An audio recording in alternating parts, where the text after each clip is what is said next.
Kita jadi tidak enak. Tidak enak bagaimana, Kakang Brahma? Kita ditempatkan di sebuah rumah yang sangat bagus dan dijamu dengan baik. Iya, jadi seperti tamu agung. Brahma, Harnum, aku akan pindah. Pindah? Iya, aku tidak sanggup menerima kebaikan Aditya Warman. Sementara bayangan penderitaan rakyat Sadeng menghantuiku. Kau terlalu menuruti perasaan Pramita. Bukankah kau pernah berkata bahwa kau tidak mau jadi orang yang dibayangi masa kejayaanmu di masa lalu? Kau adalah kau yang sekarang, yang siap melangkah ke depan dengan tegar. Ya, tapi ternyata susah, Brahma. Pelan-pelan, Pramita. Sudahlah, kau jangan kemana-mana. Marilah kita selalu bersama-sama. Kecuali kalau kau sudah tidak mau lagi bersamaku, bersama Harnum. Aku selalu ingin bersama kalian, Brahma, Harnum. Tapi aku ingin tidak berada di keraton Majapahit ini. Aku ingin kita seperti dulu, tinggal di sebuah desa, berbaur dengan penduduk desa yang jujur, bertani dan berkebun. Tentu saja, Pramita. Kita di sini hanya untuk sementara. Selanjutnya kita akan pergi. Iya. Tapi dengan catatan, kalau urusanku dengan Gardika dan Kendala sudah selesai. Iya, aku bersedia. Saya pun tentu saja harus pulang, Kak Mita. Pulang ke wilayah Kulon. Nah, apakah Kak Mita mau ikut saya ke wilayah Kulon? Melihat penampilan kau dan Brahma, dua orang dari Kulon yang menakjubkan. Tentunya kehidupan di wilayah Kulon itu menyenangkan. Saya kira soal menyenangkan atau tidak, di mana saja sama. Tidak di Kulon, tidak di timur, di utara atau di mana saja. Kadangkala menyenangkan dan kadangkala tidak. Ya, kau benar, Harnum.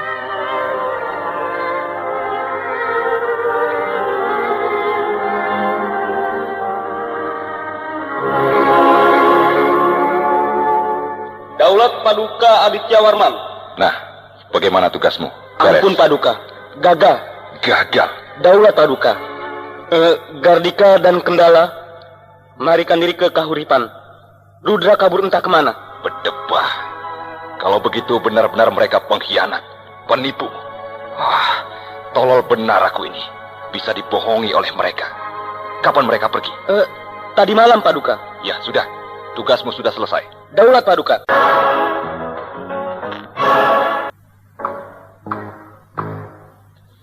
Dengan melarikan dirinya Gardika, Kendala dan Rudra, sudah jelas bagi saya duduk persoalannya.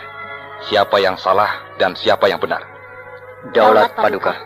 Sidang pengadilan yang akan mengadili perkara ini sudah jelas tidak bisa dilangsungkan. Sebab 3 orang yang berkepentingan sudah kabur. Dan dengan ini pula, saya anggap persoalan sudah selesai. Artinya, saya mengakui kesalahan saya. Yang terlalu percaya pada laporan bawahan, tanpa menyelidiki terlebih dahulu. Selain itu, saya anggap pula yang benar adalah Anda berdua, Brahma dan Harnum. Daulat Paduka. Juga saya memutuskan untuk mempercayai semua keterangan Anda berdua. Selanjutnya persoalan Gardika, Kendala dan Rudra. Saya anggap persoalan angkatan perang Majapahit. Jadi mereka akan dikenakan hukuman ketentaraan. Sudah saya berikan penerangan tentang Anda berdua. Oh, iya ya. Nah, mulai hari ini, Anda semua menjadi tamu saya. Berliburlah sepuasnya di Majapahit. Kalau ada perlu apa, lekas hubungi saya. Terima kasih, Paduka.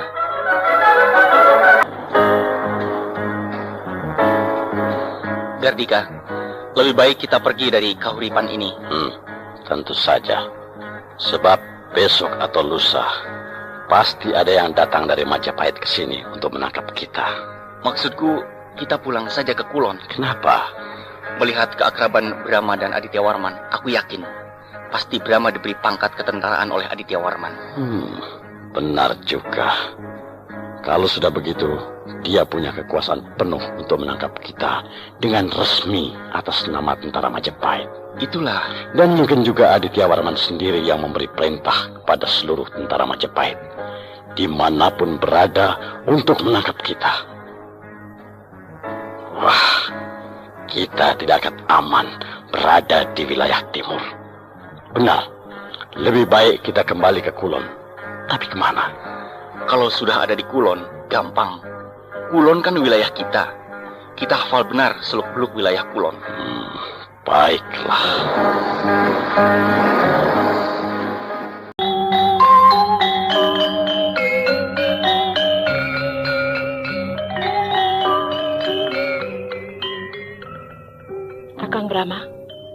Tiba-tiba saya kok kangen. Kangen? Kangen sama siapa? Kangen ke rumah. Rumah? Iya, rumah saya di Niskala. Kau ini seperti anak kecil. Sebabnya tadi malam saya bermimpi bertemu Kakang Ajisaka dan semua famili. Saya jadi ingin pulang. Itu namanya penyakit rindu kampung. Oh ya? Iya. Saya juga pernah punya penyakit begitu. Waktu diajak suami saya ke Tuban. Setelah 5 hari, rasanya kok ingat terus ke Sadeng. Dan perasaan ingin pulang kuat benar mendesak-desak hati. Saya juga sekarang begitu, Kak Mita. Lebih baik kau pulang. Apalagi sebelumnya bermimpi bertemu dengan semua familimu. Siapa tahu ada kejadian apa-apa di Niskala. Kita kan tidak tahu. Pulang yuk, Kakang Brahma. Lalu Gardika dan Kendala bagaimana? Maaf, ya Kakang. Jangan marah. Kok pakai maaf segala dan jangan marah? Soalnya begini. Begini bagaimana? Kakang terlalu menurutkan kata hati Kakang sendiri. Maksudmu? Kakang bukan orang Kuntala, bukan? Iya. Gardika dan Kendala yang membunuh Sri Baginda Maharaja Kuntala. Nah, kenapa Kakang yang jadi susah? Harnum, aku adalah ketua 6 kerajaan sekutu yang bertanggung jawab terhadap apa yang terjadi di kerajaan Kuntala. Nah, aku harus menunjukkan tanggung jawabku sebagai ketua. Memang benar. Tapi saya kira raja-raja 6 kerajaan sekutu akan maklum bila Kakang pulang dengan tangan hampa. Sebab hal tersebut bukan berarti suatu kegagalan, melainkan sengaja dilepas. Dilepas? Artinya Kakang melepaskan Gardika dan Kendala. Sebab sudah diambil alih oleh Majapahit. Apalagi kalau Kakang bilang bahwa Gardika dan Kendala minta perlindungan kepada kerajaan Kahuripan. Dan kerajaan Kahuripan adalah kerajaan bawahan Majapahit. Maka Majapahit tidak mengizinkan Kakang melakukan tindakan hukum di wilayah Majapahit. Nah, tentu mereka akan mengerti. Siapa sih yang tidak tahu Majapahit? Lagi pula Kakang sudah terlalu lama meninggalkan Madangkara. Saya tahu kenapa Kakang mengejar-ngejar Gardika dan Kendala sampai jauh ke wilayah timur. Karena Kakang tidak mau jadi raja. Kesempatan itu Kakang pergunakan untuk meninggalkan tahta singgasana kerajaan Madangkara. Nah, sekian Kakang Brahma. Kalau mau marah, marahlah. Kalau saya mau dihukum, hukumlah. Saya pasrah. Aku bukannya marah, malah merasa malu. Kau ternyata bisa tahu apa yang ada di hatiku. Untuk bisa menganalisa watak pribadi seseorang, justru saya banyak belajar dari Kakang. Iya, memang kau nampak semakin dewasa, Harnum. Kak Mita? Pramita, kenapa kau menyembah aku? Ampun Duli Tuanku, Sri Baginda Maharaja Madangkara yang mulia. Hamba Dewi Pramita mengaturkan sembah. Pramita, Mita, bangunlah. Apa-apaan kau ini? Benarlah dugaan saya, bahwa kalian berdua bukan orang sembarangan. Dinda Harnum, adik kandung Raja Niskala, dan Tuanku Brahma, Raja Madangkara. Wah, Harnum sih pakai buka rahasia. Tidak sadar. Maafkan Tuanku, selama ini hamba berlaku tidak hormat. Mita, kau ini ngomong apa sih? Di kerajaan Madangkara, aku seorang raja. Tapi di luar Madangkara, aku seorang pendekar. Apalagi di sini, jauh di wilayah timur. Aku bukan apa-apa, Mita. Saya jadi merasa rendah diri, berada di tengah-tengah kaum raja di raja. Jangan begitu, Kak Mita. Biasa saja. Tapi juga saya bangga bahwa dewa penolong saya ternyata seorang raja. Sudahlah, lupakan itu. Marilah kita bicara rencana kita selanjutnya. Seperti yang saya uraikan tadi, bahwa saya akan pulang ke Niskala. Iya, apa yang kau uraikan itu memang benar. Kita pulang ke wilayah Kulon. Syukurlah. Ayo, Pramita, kita berkemas-kemas. Masukkan semua pakaian dan barang-barang kita ke dalam keranjang. Apakah saya akan dibawa serta? Tentu saja. Tapi aku tidak akan memaksa. Mungkin kau berat meninggalkan wilayah timur sebab kau orang timur dan... Kalau kau keberatan, aku tidak akan ikut. Pramita, terus terang aku ingin kau terus bersamaku. Hati kecilku mengatakan, aku harus melindungi Raden Bentar, anakmu. Aku ingin membesarkan dia. untuk tumbuh menjadi laki-laki yang utuh. Tapi aku tidak akan memaksa. Sebab kau perempuan dan aku laki-laki. Mungkin kau tidak suka kepadaku. Aku ikut. Bagus. Terima kasih, Pramita.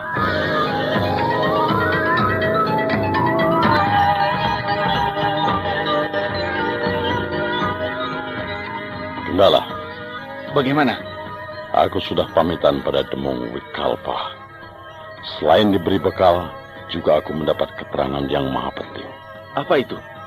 Yang menciptakan buku serat jiwa ternyata orang Kulon. Oh iya? Siapa? Arya Gandar Sametan. Orang mana dia? Orang Pajajaran. Pajajaran? Iya. Mungkin beliau sudah meninggal. Tapi kita bisa minta petunjuk kepada putranya, yaitu Jaka Lumayung yang melanjutkan perguruan serat jiwa. Bagaimana asalnya buku itu sampai di tangan Demung Wikalpa? Demung Wikalpa waktu muda seorang pengembara. Perantauannya sampai ke wilayah Kulon dan menjadi murid Ki Arya Gandar Sametan di kerajaan Tanjung Singguru. Wikalpa kemudian kawin dengan anak gurunya. Wah, murid sekaligus menantu. Ya, begitulah. Lalu? Arya Gandar Sametan berniat mewariskan perguruan serat jiwa kepada Wikalpa. Tapi perguruan serat jiwa terlibat dalam pemberontakan yang hendak menggulingkan Raja Tanjung Singguru. Perguruan serat jiwa digempur oleh bala tentara Tanjung Singguru.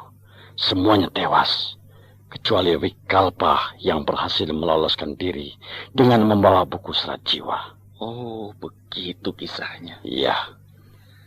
Katanya semuanya mati. Tapi kok masih ada putranya Arya Gandar Sametan yang bernama Jaka Lumayung dan menjadi pewaris tunggal, meneruskan perguruan serat jiwa. Jaka Lumayung waktu itu masih kecil, dipelihara neneknya di Pajajaran. Oleh karenanya perguruan serat jiwa dipindahkan ke Pajajaran.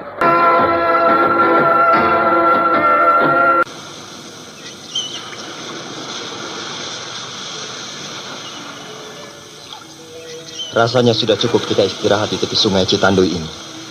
Ayo kita meneruskan perjalanan, Harnum. Kalau saya sih sudah siap, tapi Kak Mita. Kemana dia? Tuh, dari tadi bengong terus, sambil memandang sungai Citandui yang mengalir di bawah sana. Ingat kesadeng barangkali. Atau tidak pernah bermimpi akan menginjak wilayah Kulon. Ayo dekati dia. Iya, sudah siang. Nanti kemalaman di jalan.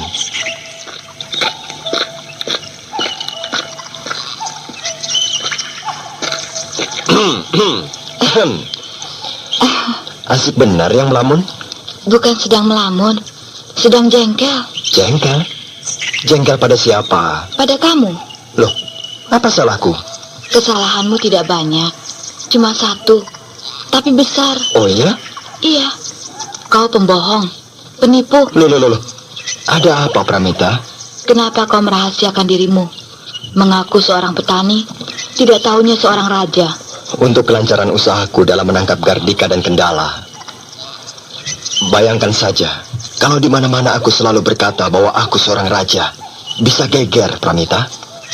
Aditya Warman pun pasti akan bersikap lain padaku. Pada orang lain, memang bisa aku terima. Tapi padaku, kenapa kau juga bermain sandiwara? Maksudku supaya kita lancar di dalam pergaulan. Karena aku terkejut. Tapi sekarang kan sudah biasa lagi. Kenapa soal begitu saja harus marah? Aku tidak marah, cuma apa? tidak berani lagi menaruh harapan yang terlalu besar. Maksudmu? Dulu, dengan segudang harapan aku mengikutimu. Dengan bayangan bahagia bisa berkumpul seterusnya dengan kau dan Harnum sebagai 3 orang yang senasib dan sependeritaan. Tapi sekarang, aku adalah budakmu. Jurang di antara kita terlalu lebar dan dalam. Pramita, kau ini bicara apa? Aku tetap Brahma. Marilah kita teruskan persaudaraan kita dengan Harnum. 3 serangkai yang seia dan sekata. Aku terima uluran tanganmu itu. Tapi janganlah kau merendahkan dirimu sebagai seorang raja. Perbuatlah sesukamu terhadap diriku. Jadikan aku budakmu. Aku rela. Benar? Dijadikan apa saja olehku kau mau? Mau? Jadi selir? Jangankan selir. Jadi Bibi Emban, tukang ngepel lantai kamarmu, tukang nyapu pekarangan, tukang mencuci pakaian, bahkan tukang mencuci kakimu, aku mau. Baiklah, kau aku jadikan permaisuri. Hah? Oh, jangan Brahma.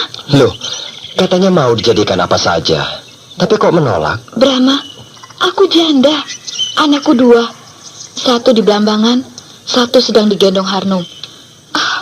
Sungguh memalukan dan tidak tahu diri bila aku mau jadi permaisurimu. Apa salahnya?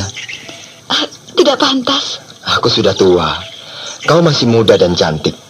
Nah, justru aku bandot tua bangka yang tidak tahu diri. Kau menyindir. Kenyataan kok. Kau bicara tidak keluar dari lubuk hatimu.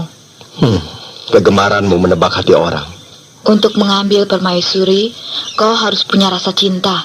Nah, kau tidak memilikinya. Bukan tidak, belum. Kau yakin? Iya, kau cuma kasihan kepadaku, lain tidak. Kau juga baik padaku karena aku pernah menolongmu, lain tidak. Banyak lainnya. Penilaianku terhadap dirimu segudang. Aku kagum kepadamu, hormat, takjub, terpesona, dan senang. Dan tidak ada cinta?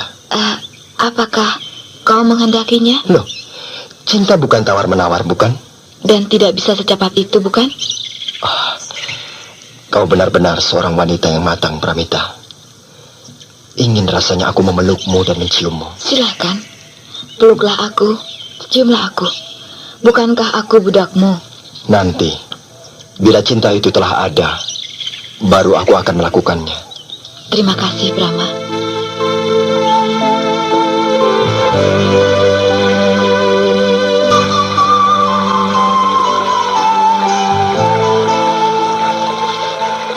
Sungai Citandui ini lebar sekali ya. Inilah sungai pembatas antara wilayah Kulon dan wilayah Wetan. Oh. Kau dapat perahu dari mana, Harnum? Dari nelayan. Yang punya perahunya mana? Kok tidak ikut? Takut katanya. Takut? Takut apa? Takut sama perompak. Perompak?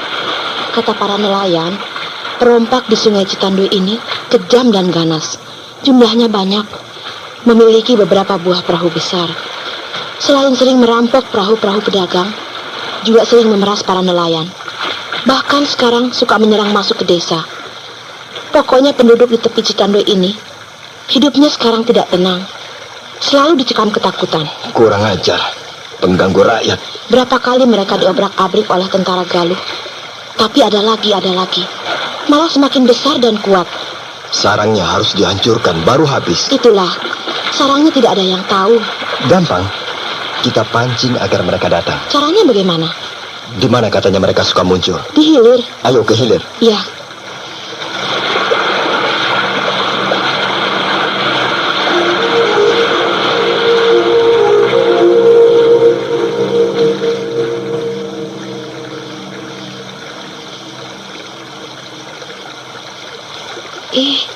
Seram. Di daerah sini, sungai semakin melebar. Di kiri kanan hutan rimba yang lebat. Suasana sunyi dan mencekam.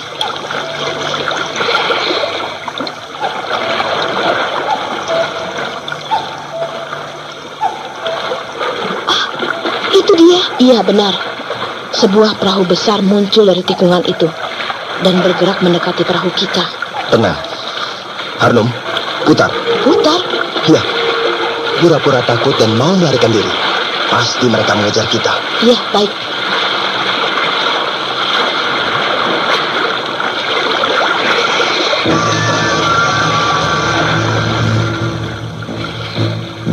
Hei, mau kemana kalian? Terus, Dayung, terus. Mereka semakin dekat. Tentu saja, perahu mereka besar sekali. Lajunya lebih cepat dari perahu kita yang kecil mungil ini. Hei, jangan lari! Ya, kendor. Perlahan-lahan mengendor, cepat.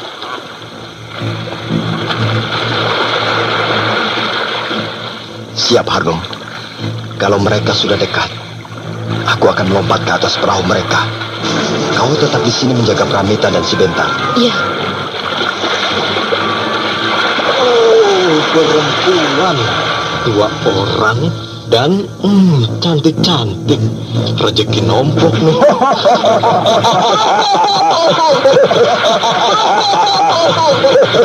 Hai, bajak sungai.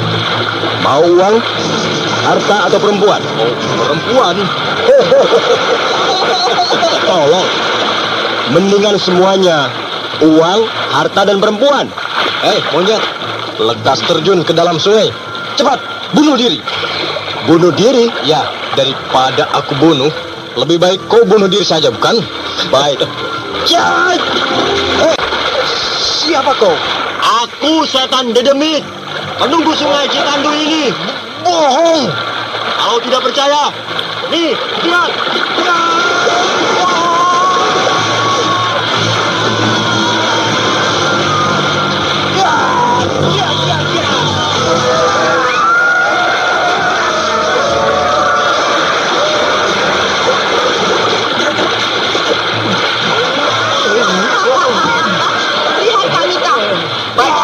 Dilemparkan ke sungai oleh Kakang Brahma. Buaya, itu buaya banyak. Para perampok yang berjatuhan ke air menjadi santapan buaya. Buaya itu banyak sekali.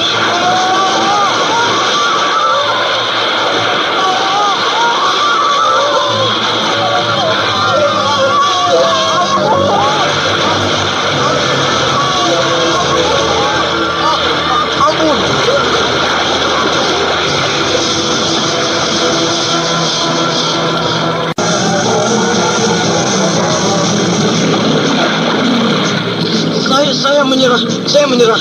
Lekas, tunjukkan di mana sarangmu, sarang bajak sungai. Kalau tidak, aku lemparkan kau ke sungai untuk jadi makanan buaya. Jangan. Makanya tunjukkan di mana sarangmu. Baik.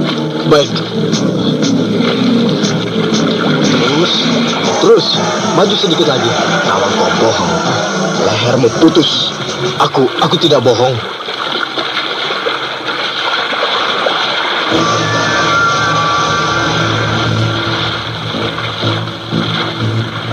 Nah, itu.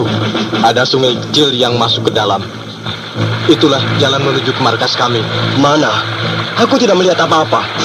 Yang aku lihat hanya hutan belantara. Lihat. Singrai! Hihid, Singrai! Hei, timbunan pohon itu terbuka. Hebat. Pantas sarang bajak sungai itu tidak ada yang tahu. Rupanya di tepi sebuah sungai kecil yang bermuara ke sungai Citandu ini dihalangi oleh rimbunan pohon yang kebat.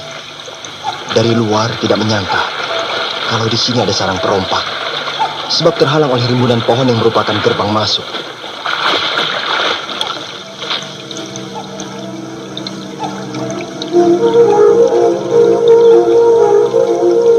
Nah, itu markas kami.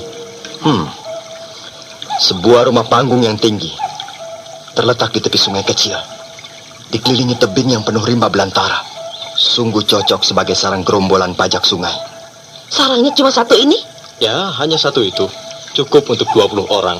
Jadi kalian cuma 20 orang? Ya. Ayo, terus maju. Dayung terus perahunya sampai ke dekat rumah itu. Kakang Brahma, awas!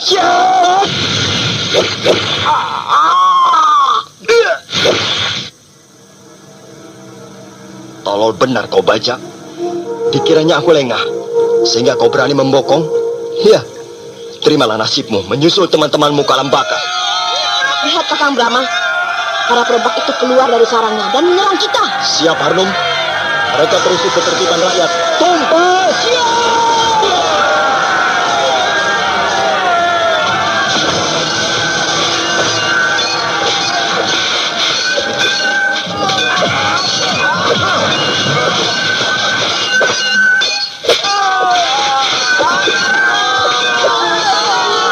Harnum, cukup. Semuanya sudah mati. Ya. Sekarang bakar sarang itu. Bakar? Mereka para penjahat yang selalu bikin resah penduduk. Mereka harus ditumpas. Sarangnya harus di bumi hanguskan, diratakan dengan tanah. Bakar!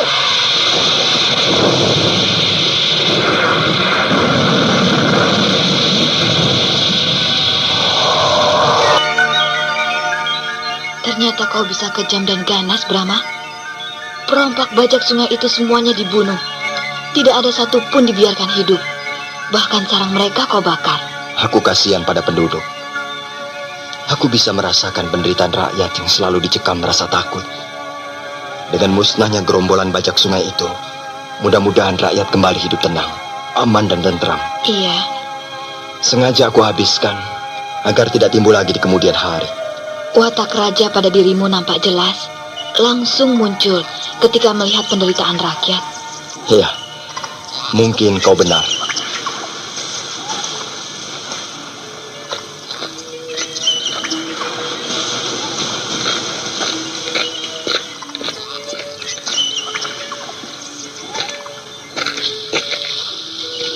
Kita sudah menyeberangi sungai Citandui.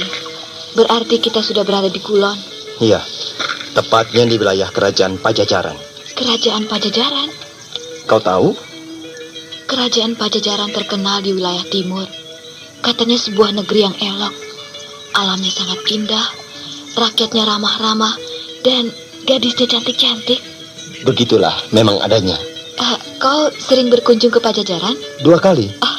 Tentunya sangat menyenangkan ya? Iya, di wilayah Kulon ini kerajaan Pajajaran adalah kerajaan terbesar, makmur dan sentosa. Apakah nanti kita akan tinggal lama di Pajajaran? Terserah kau. Aku akan menyertaimu sampai kau puas menikmati Pajajaran. Loh, kok tiba-tiba menangis? Dari tadi diam saja. Lapar barangkali, ingin netek? Sayang. Rupanya dia mau memberitahu pada kita bahwa kita sudah berada di wilayah Kulon. Iya. Bentar, kau ada di Kulon.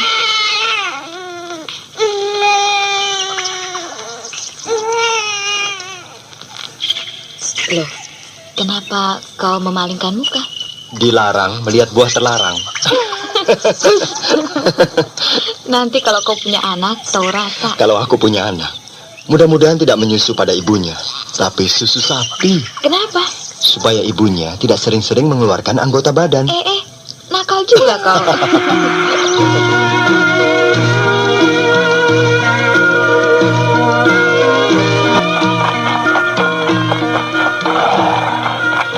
Gila, sudah 5 hari kita berada di pusat kota kerajaan Pajajaran, tapi rumah Jaka Lumayung belum diketemukan. Dan suasananya sepi. Katanya di dekat jembatan kecil ada sebuah rumah panjang, pekarangannya ditumbuhi 9 buah pohon cemara. Nah, itu rumahnya. Ya paling juga salah lagi, seperti kemarin-kemarin. Sudah berapa puluh kali kita bertanya pada tiap orang, hasilnya sama saja, salah melulu. Soalnya nama Jaka di Pajajaran ini banyak. Ada Jaka Gibang, Jaka Samparan, Jaka Linglung, Jaka Lodra, dan banyak lagi. Iya, tapi Jaka Lumayung yang kita cari di mana? Sabar. Nah, itu dia. Di sebelah kiri jembatan kecil, sebuah rumah panjang, di pekarangannya ada 9 pohon cemara. Mudah-mudahan ini yang terakhir. Bosan aku mengaduk-ngaduk Pajajaran.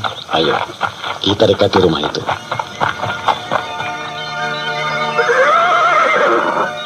Kok berhenti? Tidak baik menunggang kuda di pekarangan rumah orang. Ayo turun kendala. Ya. Hop. Hop.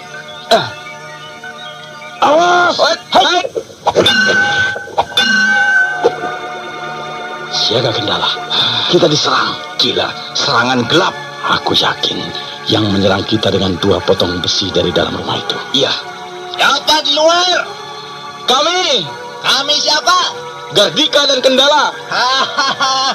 Gardika dan Kendala itu apa? Orang apa goreng singkong? Walah, kacau nih. Kita ketemu orang gila. Ya.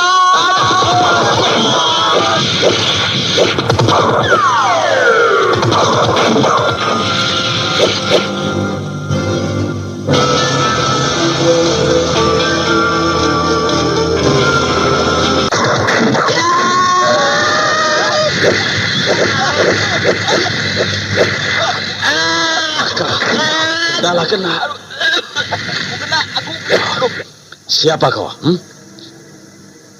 Kami datang baik-baik disambut dengan cara begini. Baik. Kau tidak bisa diajak baik-baik. Tahanlah ajian Bayu Geni. Stop. Kenapa? Siapa Kau kau? takut? Siapa kau? Kartika. Apa hubunganmu dengan Ki Arya Gandar Sametan? Dia adalah kakek guru. Kakek guru? Aku murid Ki Arya Wikalpa. Oh, jadi kau orang Wetan. Asli orang Kulon, tapi berguru di Wetan. Wikalpa yang menurunkan ajian Bayu Geni pada kau? Tidak. Aku belajar sendiri dari buku. Buku? Kau mencariku? Mau memberikan buku ini. Hah? Ini bukunya. Buku Serat Jiwa? Iya. Buku Serat Jiwa ciptaan guru besar kita, Ki Arya Gandar Sametan. Wah. Ini dia nih. Ya. Ini ya.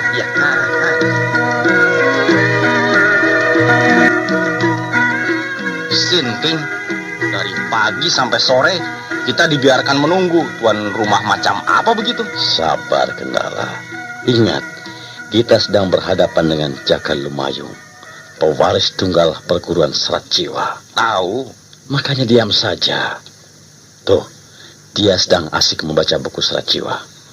Begitu terima buku, duduk di bawah pohon, baca terus. Tidak ingat kalau ada tamu. Kalau mau baca buku itu ya nanti saja, tamu dulu diurus. Tanya, sudah makan apa belum? Mau minum apa? Begitu. Secepat kilat dia masuk ke dalam rumahnya. Kau si ngomel terus. Jadi dia marah. Bukan marah. Baca bukunya mau pindah barangkali. Mau di dalam kamar biar tenang. Makan! Hah? Makan?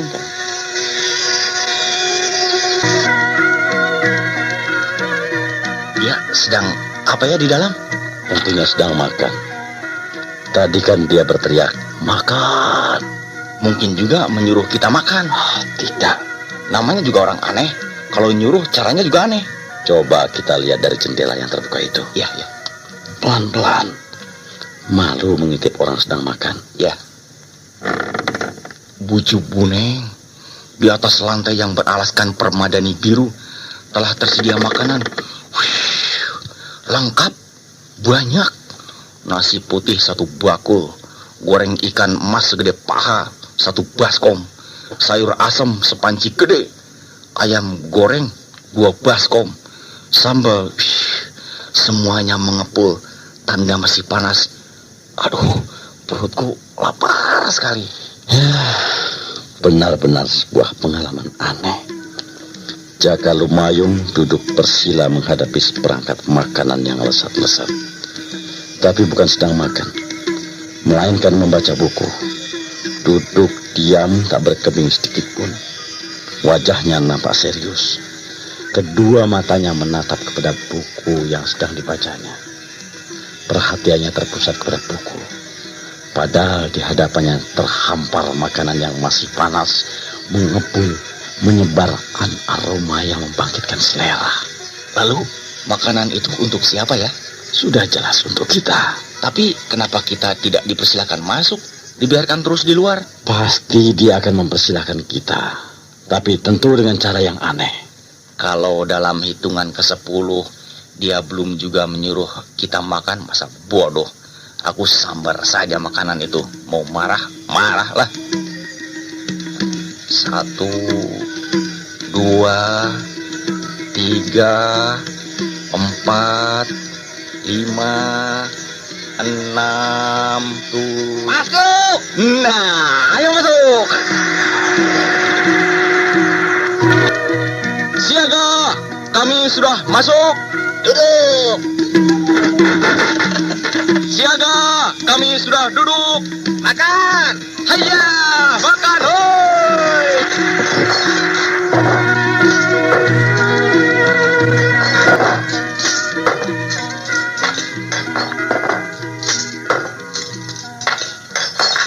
Benar-benar Sinting. Kita sibuk makan, dia diam saja. Baca terus.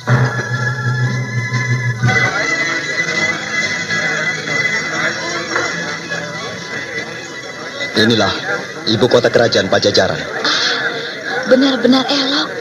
Rumahnya bagus-bagus dan bersih. penduduknya.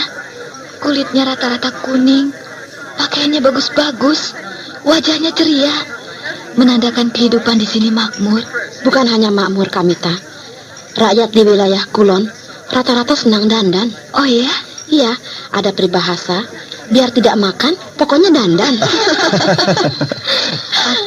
Aku jadi malu. Loh, malu kenapa? Pakaianku jelek. Pakaianmu sebenarnya pakaian mahal. Tapi karena kusut Masai, nampaknya jadi seperti pakaian murah. Belanja apa, Kamita? Baju, kain, selendang, dan apa saja. Kita kan masih punya banyak pakaian yang bagus dalam keranjang. Kan lebih enak kalau nanti kita jalan-jalan pakai baju baru. Ayolah. Ya, sudah pas. Pantas tidak? Oh, bukan pantas lagi, Kak. Gelis. Gelis itu apa? Cantik. Bahasa Kulon? Iya, cantik bahasa Kulonnya gelis. Oh, iya. Kamita pakai kebaya, pantas banget. Ayo ke depan, perlihatkan kepada Kakang Brahma. Malu Kok malu? Iya, malu saja. Kalau begitu Kamita menaruh hati pada Kakang Brahma. Kalau tidak ada rasa apa-apa, kenapa harus malu, iya kan? Iyalah, saya tidak malu. Ayo, katanya mau pelesir. Oh, bukan main. Cantik sekali kau, Mita. Sayang, kulit saya hitam. Coba kalau seperti gadis-gadis di sini, kuning. Kau tidak hitam, tapi sawo matang. Ayo nanti keburu malam. Tidak? Loh? Dilihat orang, nanti saya seperti jongosnya. Suka begitu Habis, kamu berdandan hebat sekali begitu. Mau menyaingi wanita-wanita Kulon yang gemar dandan. Oh. Harnum, ayo, saya sudah beres kok. Ya.